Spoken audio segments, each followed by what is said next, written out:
All right, we're continuing module 20C. Last time we learned about the AutoCorrelation function. It seemed like this great tool to figure out how much we can predict tomorrow based on today and maybe also yesterday. So now let's talk about some issues that pop up in trying to use the autocorrelation function. What if we try an autocorrelation function on a time series that has a growing trend to it?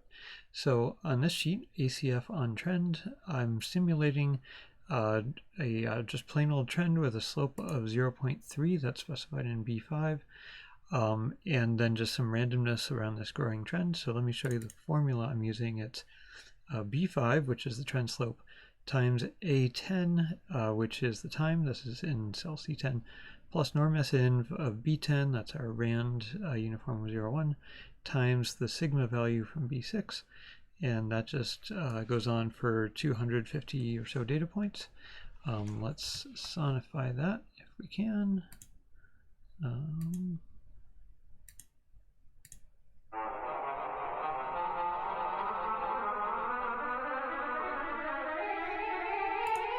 Okay, I think you get the idea. So it's a growing trend, but with lots of bumping around up and down. What do you think the autocorrelation function for this is going to do?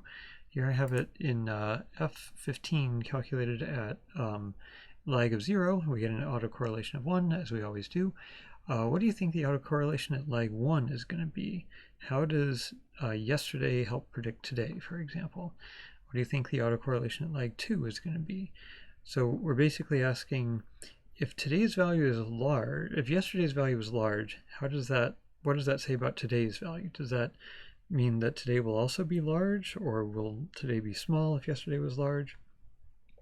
So think about what it might be, maybe even sketch it out if you can. And then I'll fill this down and we'll actually see the autocorrelation function. So we see it's still 1.0 at a lag of 0. At a lag of 1, it's 0.97. At a lag of 2, it's 0.96. At a lag of 3, it's still 0.96-ish. It's back to 0.97 at a lag of 7. So it's basically right near 1 all the way down to the lowest lag the longest lag we have in this table, which is 52. It's 0.94. So it's bobbling around just below 1, very slightly decreasing. So think about why that might be. Why is this data so tightly correlated at so many lags? Correlation right near 1. Take a sec to think about that. Well, we're saying if the value of yesterday was small, then the value of today tends to be small. That would basically mean we're early in the time span. And if the value of today, yesterday was large, today tends to be large, that means we're late in the time span. So if you did this on something like the population in a country, then you'd just be saying, well, if last year was small, then this year is also going to be small because the country is growing. So it seems like doing an ACF on a time series with a growing trend doesn't really tell us much about predicting this year from last year, other than just saying, hey, there's this big old time trend here. So let's take a look at ACF on seasonality data. So here I have just a sine wave with some randomness around it. So that starts in C10, just like the other one started in C10. So it's amplitude times a sine wave with some wavelength. Here I have a wavelength of 29 in B5. And then with some added noise on it, just to make life slightly interesting. It's not even worth sonifying this. It's just a sine wave with some bumpy noise around it. What do you think the autocorrelation function will look like? Take a sec to think about that. And right now I have that in F15. Of course, at a lag of 0, the autocorrelation is 1, and we'll fill that down. And what does the autocorrelation function look like?